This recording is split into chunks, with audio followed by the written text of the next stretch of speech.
ಉತ್ತರಾಭಾದ್ರ ನಕ್ಷತ್ರ ಮೀನರಾಶಿಯ ಚಿಂತನೆಯನ್ನು ಈಗ ನಡೆಸೋಣ. ಉತ್ತರಾಭಾದ್ರ ನಕ್ಷತ್ರದ ದೇವತೆ ಅದು ಶನಿ ದೇವತೆ. ಶನಿದೇವರು ಉತ್ತರಾಭಾದ್ರ ನಕ್ಷತ್ರದವರಿಗೆ ಯಾವ ತೊಂದರೆಯನ್ನು ಕೂಡ ಉಂಟು ಮಾಡೋದಿಲ್ಲ, ಅಥವಾ ಮಾಡಿದ್ರೂ ಕೂಡ ತುಂಬ ಕಡಿಮೆ ಪ್ರಮಾಣದಲ್ಲಿ ಮಾತ್ರ. ಉತ್ತರಾಭಾದ್ರ ನಕ್ಷತ್ರ ತುಂಬ ಶಾಂತ ಸ್ವಭಾವದವರು, ಒಳ್ಳೆ ಸಾಧನೆಯನ್ನು ಮಾಡ್ತಾರೆ, ಹೆಚ್ಚು ಮಾತನ್ನು ಬಯಸೋಲ್ಲ ಮತ್ತು ಆಳವಾಗಿ ಯೋಚನೆ ಮಾಡ್ತಾರೆ, ವಿನಯವಂತರಾಗಿರ್ತಾರೆ ಮತ್ತು ತುಂಬ ವಿಶ್ವಾಸವನ್ನು ಪ್ರೀತಿಯನ್ನು ಅಪೇಕ್ಷೆ ಪಡ್ತಾರೆ. ಒಂಟಿಯಾಗಿ ಇರ್ತಾರೆ, ಎಲ್ಲರ ಜೊತೆ ಬೆರೆಯೋದಿಲ್ಲ. ಮತ್ತು ತಾಳ್ಮೆ ಅಂತಂದರೆ ಅದು ಉತ್ತರಾಭಾದ್ರ ನಕ್ಷತ್ರದವರು.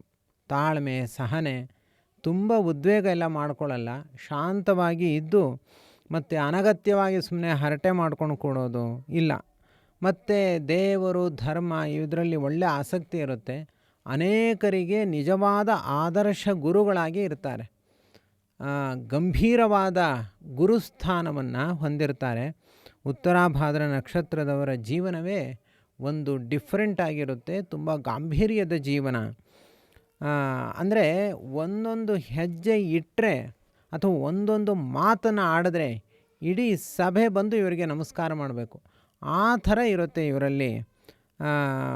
ಮತ್ತು ಇವರು ಏಕದಮ್ ಒಂದೇ ಸತಿ ಹಣ ಮಾಡಿಬಿಡೋದು ಅಥವಾ ತುಂಬ ಒಂದೇ ಬಾರಿಗೆ ಮೇಲೆ ಬರಬೇಕು, ಕೀರ್ತಿಯನ್ನು ಗಳಿಸ್ಬೇಕು ಹಾಗೆಲ್ಲ ಅಪೇಕ್ಷೆ ಪಡೋರು ಅಲ್ಲ, ಹಾಗೆಲ್ಲವೂ ಇಲ್ಲ. ಹಂತ ಹಂತವಾಗಿ ಕಷ್ಟಪಟ್ಟು ಜೀವನದಲ್ಲಿ ಒಂದೊಂದೇ ಹಂತವಾಗಿ ಮೇಲೆ ಮೇಲೆ ಬಂದು ಕಷ್ಟಪಟ್ಟು ದುಡಿಯುವಂತಹ ವ್ಯಕ್ತಿಗಳು ಇವರು. ಉತ್ತಮ ಸಂಶೋಧಕರಾಗ್ತಾರೆ ಹಾಗೂ ಧ್ಯಾನ ಮೊದಲಾದವುಗಳಲ್ಲೂ ಕೂಡ ಆಸಕ್ತಿಯನ್ನು ಹೊಂದುತ್ತಾರೆ ಮತ್ತು ಯಾರಾದರೂ ಏನಾದರೂ ಒಳ್ಳೆಯದನ್ನು ಹೇಳಿದ್ರೆ ಹೃದಯಕ್ಕೆ ತಂದು ಅದನ್ನು ಅನುಷ್ಠಾನ ಮಾಡ್ತಾರೆ. ಇವರ ಸ್ವಭಾವದ ಶ್ಲೋಕ ಹೀಗಿದೆ: ಗಂಭೀರ ಹೃದಯ ಶಾಂತಃ ಸತ್ಯವಾದಿ ಜಿತೇಂದ್ರಿಯ ಅಂತ. ಅಂದರೆ ಇಂದ್ರಿಯ ನಿಗ್ರಹ ಉಳ್ಳವರು ಮತ್ತು ತುಂಬ ಗಾಂಭೀರ್ಯವನ್ನು ಹೊಂದಿದವರು. ಉತ್ತರಾಭಾದ್ರಜ ಪ್ರಾಜ್ಞ ಧರ್ಮ ಮಾರ್ಗೇಣ ಜೀವತಿ. ತಮ್ಮ ಜೀವನ ಪೂರ್ತಿ ಶೀಲಬದ್ಧವಾಗಿ ಇರುತ್ತೆ, ಧರ್ಮಯುಕ್ತವಾಗಿರುತ್ತೆ. ಉತ್ತರಾಭಾದ್ರ ನಕ್ಷತ್ರದವರು ಪೂರ್ಣವಾಗಿ ಅವರು ಸಾತ್ವಿಕರಾಗಿರ್ತಾರೆ. ಉತ್ತರಾಭಾದ್ರ ನಕ್ಷತ್ರದಲ್ಲಿ ಯಾರು ಹುಟ್ಟಿರ್ತಾರೋ ಅವರು ಹೆಚ್ಚು ಹೃದಯವಂತರಾಗಿರ್ತಾರೆ ಮತ್ತು ಎಲ್ಲರಿಗೂ ಕೂಡ ಪರೋಪಕಾರವನ್ನು ಕೂಡ ಮಾಡ್ತಾರೆ. ಉತ್ತರಾಭಾದ್ರ ನಕ್ಷತ್ರದವರು ಮೀನರಾಶಿ, ಗುರು ಅಧಿಪತಿ. ಆದ್ದರಿಂದ ಗುರುವಿಗೆ ಸಂಬಂಧಪಟ್ಟಿರುವಂತಹ ಎಲ್ಲ ವಿಧವಾದ ಜ್ಞಾನ ಕಾರ್ಯದಲ್ಲಿ ಆಸಕ್ತಿಯನ್ನು ಹೊಂದಿರ್ತಾರೆ ಮತ್ತು ಮನೆ ಇವರಿಗೆ ಸಹಜವಾಗಿ ಆಗುತ್ತೆ. ಉಳಿದವರು ಶ್ರಮ ಪಡುವಂತೆ ಮನೆ ಕಟ್ಟಲಿಕ್ಕೆ, ಸೈಟಿಗೆ ಇವರು ಕಷ್ಟಪಡುವ ಅವಶ್ಯಕತೆ ಇಲ್ಲ, ಅದು ಗುರುಗಳ ಅನುಗ್ರಹದಿಂದ ಹಾಗೆ ಬಂದ್ಬಿಡುತ್ತೆ ಜೊತೆಗೆ. ಅಥವಾ ಏನಾದರೂ ಇವರಿಗೆ ಮನೆ, ಸೈಟು ಇತ್ಯಾದಿಗಳಾಗಿಲ್ಲ ಅಂದರೆ ಒಮ್ಮೆ ಗುರುಗಳ ಸೇವೆ ಮಾಡಿದ್ರೆ ಸಾಕು, ಬಹು ಬೇಗ ಇವರಿಗೆ ಅದರಿಂದ ಫಲಿತಾಂಶ, ಲಾಭ, ಪ್ರಯೋಜನ, ದೇವರ ಅನುಗ್ರಹ ಸಿದ್ಧಿಯಾಗುತ್ತೆ. ಇಂತಹ ಉತ್ತರಾಭಾದ್ರ ನಕ್ಷತ್ರದವರ ಅತ್ಯಂತ ಪರೋಪಕಾರಿಗಳು, ಶಾಂತ ಸ್ವಭಾವದವರು, ತುಂಬ ಗಾಂಭೀರ್ಯವನ್ನು ಹೊಂದಿದವರು ಆಗಿರುವಂತಹ ಉತ್ತರಾಭಾದ್ರ ನಕ್ಷತ್ರಕ್ಕೆ ಪ್ರಕೃತದಲ್ಲಿ ಹೇಗಿದೆ? ಪ್ರಕೃತದಲ್ಲಿ ಇವರಿಗೆ ಜನ್ಮದಲ್ಲೇ ಶನಿ ಅಂದರೆ 7.5 ನಡೀತಾ ಇದೆ. ಆದ್ದರಿಂದ ಇವರಿಗೆ ಕೆಲವು ಕಷ್ಟಗಳು ಒದಗಿ ಬರುತ್ತೆ. ಈಗಾಗಲೇ ನಾನು ಹೇಳಿದೆ ಶನಿ ಏನೂ ತೊಂದರೆ ಮಾಡಲ್ಲ ಅಂತ.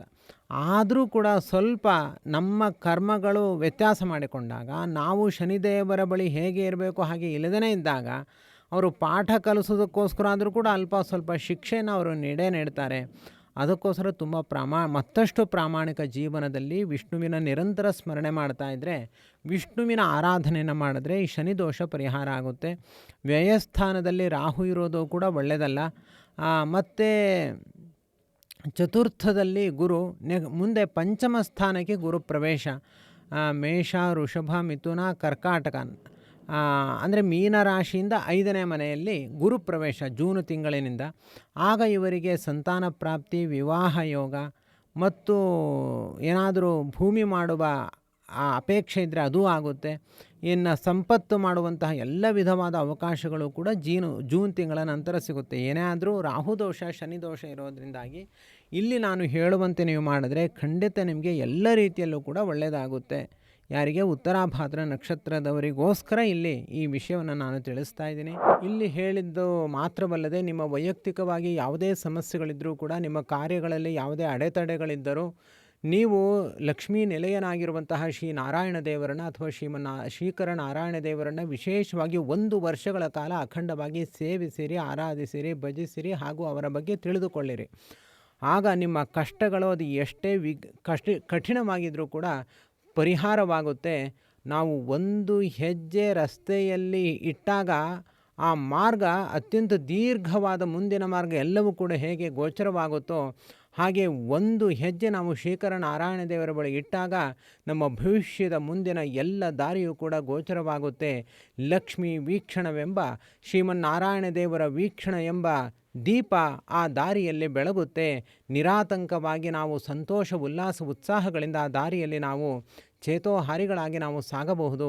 ಅದಕ್ಕೋಸ್ಕರ ಕಿಮಲಭ್ಯಂ ಭಗವತಿ ಪ್ರಸನ್ನೆ ಶ್ರೀನಿಕೇತನೆ ಎಂಬಂತೆ ಶ್ರೀ ಲಕ್ಷ್ಮೀನಾರಾಯಣ ದೇವರು ನಮ್ಮ ವಿಷಯದಲ್ಲಿ ಪ್ರಸನ್ನರಾದರೆ ಅದಕ್ಕಿಂತ ಸಂತೋಷದ ಸಂಗತಿ ಮತ್ತೊಂದು ಇರೋದಿಲ್ಲ. ಈ ಜನ್ಮ ಸಿಕ್ಕಿರುವುದೇ ನಮಗೆ ಲಕ್ಷ್ಮೀನಾರಾಯಣ ದೇವರ ಸೇವೆಗೋಸ್ಕರ ಅಂತ ತಿಳಿದು ಈ ಒಂದು ಸಮಸ್ಯೆಗಳ ಪರಿಹಾರಕ್ಕೋಸ್ಕರ, ಯಾವುದೇ ಕೆಲಸಗಳ ಅಡ್ಡಿ ಆತಂಕಗಳ ಪರಿಹಾರಕ್ಕೋಸ್ಕರವಾದರೂ ಕೂಡ 1 ವರ್ಷಗಳ ಕಾಲ ಅಖಂಡವಾಗಿ ಶ್ರೀ ಲಕ್ಷ್ಮೀನಾರಾಯಣ ದೇವರ ಸೇವೆಯನ್ನು ಮಾಡಿ ಎಲ್ಲ ಗ್ರಹಬಾಧೆಗಳೂ ಕೂಡ ದೂರತೋಪಾಸ್ತವಾಗುತ್ತೆ ಹಾಗೂ ನಿಮ್ಮ ಇಷ್ಟಾರ್ಥಗಳು ಬಹುಬೇಗ ಅದು ಸಿದ್ಧಿಯಾಗುತ್ತೆ. ಅಥವಾ ಗ್ರಹಗಳಲ್ಲಿ ಈಗಾಗಲೇ ಹೇಳಿದಂತೆ ಒಳ್ಳೆಯದಿದ್ದರೂ ಕೂಡ ಅದು ನಮಗೆ ವರವಾಗಿ ನಮಗೆ ದೊರಕುತ್ತೆ. 1 ವರ್ಷಗಳ ಕಾಲ ಸೇವೆ ಕಠಿಣವಾಗಿದ್ದರೆ ಅಧಿಕ ಮಾಸದ 1 ತಿಂಗಳ ಸೇವೆಯನ್ನಾದರೂ ಕೂಡ ಮಾಡಿ, ಅಧಿಕ ಮಾಸದ ಈ ಸೇವೆ ತುಂಬ ಚೆನ್ನಾಗಿರುತ್ತೆ. ನಾವು ಆಚರಿಸುವ ಶ್ರೀಕರ ನಾರಾಯಣ ದೇವರ ಅಧಿಕ ಮಾಸದ ಸೇವೆಯಲ್ಲಿ ನೀವು ಪಾಲ್ಗೊಳ್ಳಿ. ಇದರ ಬಗ್ಗೆ ಪೂರ್ಣವಾದ ಮಾಹಿತಿಯನ್ನು ಪಡೆದುಕೊಳ್ಳಿ. ನಿತ್ಯವೂ ಕೂಡ ಭಾಗವತ ಗ್ರಂಥದ ಶ್ರವಣ ಇರುತ್ತೆ. ಸಕಲ ಪಾಪಗಳನ್ನು, ಸಕಲ ದುರಿತಗಳನ್ನು, ಸಕಲ ಬಾಧೆಗಳನ್ನು ಸುಟ್ಟು ಭಸ್ಮೀಭೂತವನ್ನಾಗಿಸುವ ಭಾಗವತದ ಒಂದೊಂದು ವಿಚಾರಗಳು, ಒಂದೊಂದು ಶ್ಲೋಕಾರ್ಥಗಳು ಅದ್ಭುತವಾದ ನಮ್ಮ ಜೀವನದ ದಿವ್ಯ ಔಷಧಿಯಾಗಿ ನಮ್ಮ ಉಪಕಾರಿಯಾಗುತ್ತೆ. ಅಂತಹ ಭಾಗವತ ಗ್ರಂಥದ ಶ್ರವಣ, ನಿತ್ಯವೂ ಕೂಡ ತೀರ್ಥಕ್ಷೇತ್ರಗಳ ಮಾನಸ ಯಾತ್ರೆ ಹಾಗೂ ನಿತ್ಯವೂ ಶ್ರೀಕರ ನಾರಾಯಣ ದೇವರಿಗೆ ಸಹಸ್ರನಾಮಾರ್ಚನೆ, ಸೂರ್ಯೋದಯ ಕಾಲದಲ್ಲಿ ಕನಕಾಭಿಷೇಕ ಸೇವೆ ಹಾಗೂ ಅನೇಕ ಬಗೆಯ ಜ್ಯೋತಿಷ್ಯ ವಿಚಾರಗಳು, ಹೀಗೆ ಹಲವಾರು ಆಕರ್ಷಕವಾದ ಈ ಒಂದು ಸಾಧನೆಯಲ್ಲಿ, ಒಂದು ಥರ ಕ್ಲಾಸ್ ರೂಪದಲ್ಲಿ ನಡೆಯುವಂತಹ ಈ ಸಾಧನೆಯಲ್ಲಿ ನಿಮ್ಮನ್ನು ನೀವು ತೊಡಗಿಸಿಕೊಳ್ಳಿ. ನಿಮ್ಮ ಜೀವನವನ್ನು ಸಾಧನಮಯವನ್ನಾಗಿ ಮಾಡಿಕೊಳ್ಳಿ. ಎಲ್ಲ ಸಮಸ್ಯೆಗಳಿಗೂ ಕೂಡ ಇರುವ ಏಕೈಕ ಪರಿಹಾರ ಅದು ಲಕ್ಷ್ಮೀಪತಿಯಾದ ಶ್ರೀಕರ ನಾರಾಯಣ ದೇವರ ಸೇವೆ ಎಂಬುದನ್ನು 3 ಕಾಲಗಳಲ್ಲಿಯೂ ಕೂಡ ನೀವು ಮರೆಯಬೇಡಿ. ಇದು ಅತ್ಯಂತ ಕಠಿಣವಾದ ವಿಚಾರ ಹಾಗೂ ಅತ್ಯಂತ ಸತ್ಯವಾದ ವಿಚಾರ. ಇದನ್ನು ಅರ್ಥ ಮಾಡಿಕೊಂಡು ನೀವು ದೇವರ ಸೇವೆಯಲ್ಲಿ ನಿಮ್ಮನ್ನು ತೊಡಗಿಸಿಕೊಳ್ಳಿ. ಹೆಚ್ಚಿನ ಮಾಹಿತಿಗೋಸ್ಕರ ನಮ್ಮನ್ನು ಈಗ ನೀವು ವಾಟ್ಸ್ಯಾಪ್ ಮೂಲಕ ಸಂಪರ್ಕ ಮಾಡಿ ನಮ್ಮಿಂದ ಮುಂದಿನ ಮಾಹಿತಿಗಳನ್ನು ಪಡೆದುಕೊಳ್ಳಿ. ಸರ್ವಗುಣ ಸಂಪೂರ್ಣ ಸರ್ವದೋಷ ವಿವರ್ಜಿತ ಪ್ರೀಯತಾಂ ಪ್ರೀತೆ ಬಾಲಂ ವಿಷ್ಣುರ್ಮೇ ಪರಮಸುರ್ಹತು. ಶ್ರೀಕೃಷ್ಣಾರ್ಪಣಮಸ್ತು.